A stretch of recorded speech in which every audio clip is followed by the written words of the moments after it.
अस्सलाम वालेकुम नाज़रीन, मैं आपका भाई बिट्टू इंटरव्यू वाला। और आज मेरे साथ एक ऐसी शख्सियत मौजूद हैं जो किसी तारुफ के मोहताज नहीं है। ट्रेडिंग की दुनिया में भी एक अलग से नाम है और वो एक मोटिवेशनल स्पीकर भी हैं। तो आइए जानते हैं उनसे उनकी ज़िंदगी के बारे में और उनकी ज़िंदगी के तजर्बात के बारे में। अस्सलाम वालेकुम सर। जी वालेकुम सलाम। सर आप थोड़ा पहले अपना तारुफ कराएँ जो नाज़रीन हमें देख रहे हैं। जी मेरा नाम सजाद है। बहुत सारे लोग मुझे सोशल मीडिया पे देखते रहते होंगे। सजाद मेरा नाम है और ताल्लुक़ मेरा पाकिस्तान से ही है। मुझे ये बताएं कि सर आप क्या काम करते हैं? बेसिकली मेरा जो काम है वो है ट्रेडिंग सिखाना। मेरे से हम लोगों को ऑनलाइन अर्निंग सिखाते हैं, क्योंकि आजकल दुनिया भी ऑनलाइन है और दुनिया तो अब ऑनलाइन हुई है, लेकिन मैं तो बहुत पिछले 12 साल से ऑनलाइन के साथ अटैच हूँ। और वैसे 18 साल से इस फील्ड में, लेकिन 12 साल से टीचिंग फील्ड में है। तो हम लोगों को ट्रेडिंग सिखाते हैं जिसके ज़रिए से लोग पैसा कमाते हैं, अपने मोबाइल को इस्तेमाल करते हैं पैसा कमाने के लिए। सर आप मलेशिया में कितनी देर से मुकीम हैं? मलेशिया में वैसे तो मैंने कुछ 7-8 टूर किए हैं, लेकिन जो परमानेंटली मैंने इस मलेशिया के अंदर आया हूँ वो 2019 में आया। यानी 2019 के अंदर प्रॉपरली मलेशिया में आया, तो तब से लेके अब तक मलेशिया में ही हूँ।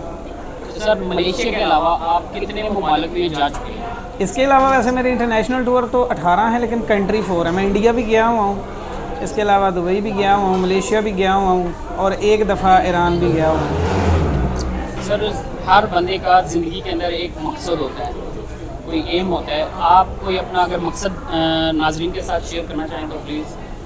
मेरा असल में मेरा शुरू दिन से ये था कि मैंने बहुत सारे लोग ना पढ़ाई करते हैं और डिग्री को अपनी तरक्की का राह समझते हैं, लेकिन मेरा शुरू दिन से एम ये था कि मैंने कम पढ़ाई के साथ उन लोगों को आगे लेके आना है जो मेरे ही जैसे हैं। तो लोगों का एम, लोगों को लगता है कि पढ़ाई नहीं होगी तो वो पता नहीं कुछ कर नहीं पाएंगे। तो उनके लिए ज़िंदा मिसाल मैं हूँ। अगर मेरी एजुकेशन आपने जाननी हो तो मेरी एजुकेशन 8वीं है, लेकिन मैं यहाँ पे 3 कंपनियाँ रन करता हूँ। इसके अलावा ये है कि मेरे इस वक्त तक 1.2 मिलियन फॉलोअर भी हैं और 53,000 स्टूडेंट मेरे पेड हैं जो मुझसे मोटिवेशन लेते हैं, जो मुझसे सीखते हैं ज़िंदगी गुजारने का। तो आप यहाँ से अंदाज़ा लगा लें कि मेरा जो एम था ना वो यही था कि मोटिवेट करो पब्लिक को, क्योंकि हमारी पाकिस्तानी कौम में एक अच्छी आदत कह लो या बुरी आदत कह लो, अच्छी तो नहीं है लेकिन जैसे भी कह लो, कि लोगों में एक आदत पाई जाती है, वो ये कि वो हर चीज़ की तवक्को गवर्नमेंट से रखते हैं, जबकि ऐसा नहीं है। गवर्नमेंट आपको जॉब दे देगी 20-25 हज़ार की, एक क्वार्टर दे देगी। कोई भी प्राइवेट सेक्टर आपको छोटी मोटी जॉब दे देगा। उस जॉब से आप इतना नहीं कमा पाएंगे कि आप अपनी ज़िंदगी को बना पाएँ। ज़िंदगी बनाने के लिए आपको बिज़नेस करना पड़ेगा। अब जैसे देखें, लोग दुबई में आते हैं, सऊदीया जाते हैं, जिस भी कंट्री में जाते हैं, वहाँ पे जाके ये अपने आप को जॉब के लिए पेश करते हैं, बिज़नेस करने के पे नहीं आते हैं। जबकि अगर हम इन नेशंस को देखें तो इनका बच्चा बच्चा बिज़नेस करता है। तो किसी मुल्क की जो खुशहाली होती है वो बिज़नेस में होती है, नौकरी में तो नहीं होती। अब आप ये देखें कि टूर पे चले जाएं तो सबसे ज़्यादा आपको गोरे नज़र आते हैं जो टूर कर रहे होते हैं। पाकिस्तानी आपको, हमारे एशियंस जितने भी हैं, मोस्टली आपको जॉब करते ही नज़र आएंगे। क्यों?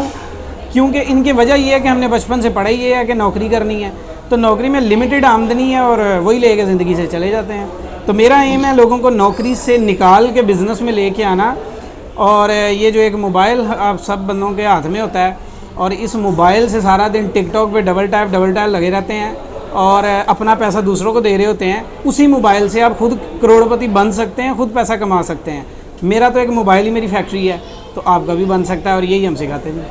सर आप चूँकि आप मोटिवेशनल स्पीकर भी हैं, तो मैं आपसे रिक्वेस्ट करूँगा कि आप लोगों को जो एक ज़िंदगी की नसीहत है कुछ करने के लिए वो आप कर सकते हैं तो प्लीज़ करें। ओके, मैं मेरे से कोई पूछेगा टिप क्या होगी तो मैं उसे ये कहूँगा कि आप अपने रिश्तेदार दोस्त इधर उधर के ना आप वो बनाएं जो कुछ काम के हैं। मतलब आप अपना दोस्त यहाँ तो रखें किताबों को, या फिर अपना दोस्त अगर इंसानों में जीता जागता कोई दोस्त रखना है ना, तो वो दोस्त आपका वो होना चाहिए जिसके पास वो चीज़ें सब हों जो आप चाहते हैं। अब अगर आपका दोस्त भूखा नंगा और गरीब है तो आपको अमीरी का लेक्चर कहाँ से देगा वो। तो मेरी नसीहत सबको ये होगी कि अपनी महफिल को चेंज करो। अगर आपने ज़िंदगी को बदलना है तो अपनी महफिल को बदल लो, ज़िंदगी तुम्हारी खुद ब खुद ही बदल जाएगी। सर हर बंदे के ज़िंदगी के अंदर बहुत से तजुर्बात आते हैं, वो कामयाबी हासिल करता है, बहुत सी कामयाबी भी हासिल करता है। मुझे आप कोई ऐसा कामयाब तजुर्बा आप अगर नाज़रीन के साथ वो भी शेयर कर दें तो। अच्छा, मेरा ये कहना है कि ज़िंदगी में हमेशा वो बंदा कामयाब होगा जिसको ठोकर लगेगी। अच्छा, ठोकर के बाद बहुत सारे लोग तो कामयाब होते हैं, बहुत सारे लोग जो है ना उसको अपना वो जो है ना बेकार और किस्मत मुकद्दर का खेल समझ के साइड पे हो जाते हैं। जबकि मेरा मानना ये है कि आपको कोई ठोकर लगती है तो उससे आप पॉजिटिव वे में लें। तो जैसे मैं आपको अपना तजर्बा बता देता हूँ, मुझे ज़िंदगी में हर जगह रिजेक्शन का सामना था, घर हो, बाहर हो, रिश्ता हो या कहीं पे हो, तो मुझे रिजेक्शन का सामना था। ये रिजेक्शन जो थी ना वो मेरा पॉइंट बना मेरी कामयाबी का। मैंने छोटी सी उम्र के अंदर, मेरे पास बहुत सारे वसाइल नहीं थे, ना मेरे माँ बाप के पास बहुत सारे वसाइल थे, और जब मैंने अपना एम जो मैं करना चाहता था ना कि मैं मशहूर हो जाऊँगा, मैं लोगों को टीच करूँगा, लोगों को ज़िंदगी का रास्ता दूँगा, तो उस वक़्त में बहुत सारे लोगों ने मुझे रिजेक्ट किया था। उसी रिजेक्शन ने मुझे यहाँ तक पहुँचाया है। और जिस इंसान को ज़िंदगी में रिजेक्शन का जितना ज़्यादा सामना होता है, ये समझ ले कि अगर वो टिका रहा तो वो ज़िंदगी में ज़्यादा कामयाब भी होगा। अच्छा सर, मुझे ये बताएं कि मलेशिया के अंदर आप मुकीम हैं और ख़ास तौर पे पाकिस्तान से लोग विज़िट पे आते हैं इधर और काम के सिलसिला में इधर उधर हो जाते हैं, तो उनके लिए आप पैगाम देना चाहेंगे जो ख़ास तौर पे जो पाकिस्तान से आने की जो सोच रहे हैं कि हम जाएंगे और जाके काम करेंगे इस वीज़ा में, उनके लिए कोई आप नसीहत करेंगे? क्योंकि आप मलेशिया के अंदर मौजूद हैं, आपको हालात वाक़यात पर भी इस चीज़ का इल्म है। ओके, मैं जो है ना मैं अपने बताता हूँ आपको कि मलेशिया का, अच्छा इसमें कोई शक नहीं है कि मलेशिया के बहुत अच्छा कंट्री है। अगर कोई अपना कैरियर यहाँ पे बनाने आए तो इससे बेहतर उसे कंट्री नहीं मिल सकता जितनी अपॉर्चुनिटीज़ यहाँ पे हैं। लेकिन हर चीज़ का एक तरीका होता है। देखें, अगर आप ऑनलाइन, हर मुल्क अपने जो भी उसके आने वाले होते हैं या फॉरेनर्स होते हैं ना, उसको एक पॉलिसी देता है कि आप इस पॉलिसी के तहत इस मुल्क में इंटर हो जाएं और आपको इससे बेनिफिट मिलेगा। देखें, मलेशिया भी सेम एज़ इट इज़ आपको टूर देता है, टूर वीज़े जो ऑफ़र करता है वो टूर करने के लिए ऑफ़र करता है। आप यहाँ पे टूर करने आएँ, टूर के दौरान आप कोई अच्छी सी जॉब ढूंढें और उसी कंपनी से बात करके बाद में उस कंपनी के ज़रिए वापस आ जाएँ। तो ये मलेशिया में बहुत सारी जगहों पे होता है और यहाँ पे सरकारी पॉलिसी यही है।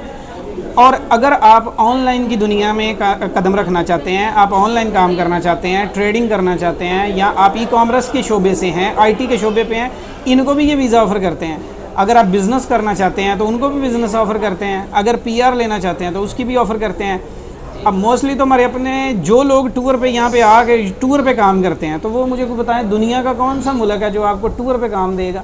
वो तो दुनिया में आपको कोई मुल्क भी नहीं देगा। तो जो हम कर रहे होते हैं असल में तो हम गलत खुद हैं कि हम टूर पे आते हैं और काम हम वो कर रहे होते हैं जो टूर के ऊपर अलाउ नहीं है। तो वो तो गवर्नमेंट ने एक पॉलिसी दी हुई है, आप उस पॉलिसी को फॉलो कर लो तो आपको उस वीज़े पे रह के काम कर लो। सर, पाकिस्तान में भी कुछ मुश्किलात आती हैं जब बंदा पाकिस्तान में रह रहा होता है, और कुछ मुश्किलात बंदा जब परदेश जाता है बंदा फेस करता है, तो आप उनमें क्या कंपैरिजन करते हैं कि पाकिस्तान की मुश्किलात ज़्यादा होती हैं या परदेश के अंदर मुश्किलात? मेरे ख्याल में पाकिस्तान की मुश्किलात ज़्यादा हैं। देखें, प्रदेश ये आप ख़ुद बनाते हैं इसको, प्रदेश कुछ नहीं होता, वो बनाते हैं आप खुद हैं। अच्छा, जिसके पास पैसा नहीं होगा तो उसके लिए प्रदेश ही है, और जिसके पास सब कुछ है उसके लिए प्रदेश नहीं है। अब देखें, पाकिस्तान के अंदर भी आपको इन्हीं प्रॉब्लम का सामना है, घर का किराया नहीं है, शादी के पैसे नहीं हैं, कर्ज़ा नहीं उतरा हमारा, और बहुत सारी इसी तरह की चीज़ों का सामना है। अब बाहर आ गए हैं तो बाहर आके भी आपकी अगर आप देखें तो एवरेज आमदन तो उतनी ही है। पाकिस्तान में 40,000 कमा रहे थे तो माँ बाप में थे, यहाँ पे आके 1.5-2 लाख रुपए कमा रहे हैं तो घर के खर्चे निकाल के एंड पे पीछे तो वही 40-30 हज़ार रुपया ही जा रहा है। लेकिन यहाँ पे मुश्किलात कम है, आप यहाँ पे इजी सर्वाइव कर सकते हैं। सिर्फ यहाँ पे रह के वो बंदा फेल है जिसने जॉब ही करनी और जॉब से ही सब कुछ ढूंढना है, तो उसका ना इधर कुछ है ना पाकिस्तान है, यहाँ वो जिस भी कंट्री का होगा। जॉब में दुनिया भर में कुछ नहीं है, तो बिज़नेस में सब कुछ है। सर, आप पाकिस्तान से ताल्लुक़ रखते हैं और जो नाज़रीन में देख रहे हैं, थोड़ा सा उनके चेहरे पे स्माइल लाने के लिए, कुछ हंसाने के लिए कोई चीज़ आप बोल देंगे तो? उनके लिए ये कहूँगा कि देखिए, मैं ना अक्सर सुबह जब उठता हूँ तो टिकटॉक के ऊपर ना ऑनलाइन फ़कीर बहुत ज़्यादा होते हैं, रात को सोने लगते हैं ऑनलाइन फ़कीर। तो यकीन करें वो देख के ना अपने लिए शर्मिंदगी का बायस बन जाता है कि हमारी माँ की उम्र की एक औरत होती है और वो कह रही होती है डबल टैप थैंक यू, वो लगे होते हैं और लोग वहाँ पे पैसा भी दे रहे होते हैं। तो यहाँ से आप समझ जाएं कि हुण ते फ़कीर भी ऑनलाइन हो गए ने, तुसी क्यों नहीं हो रहे? मोबाइल तो आप सबके पास है, इस मोबाइल को यूटिलाइज़ करो तो आगे बढ़ो।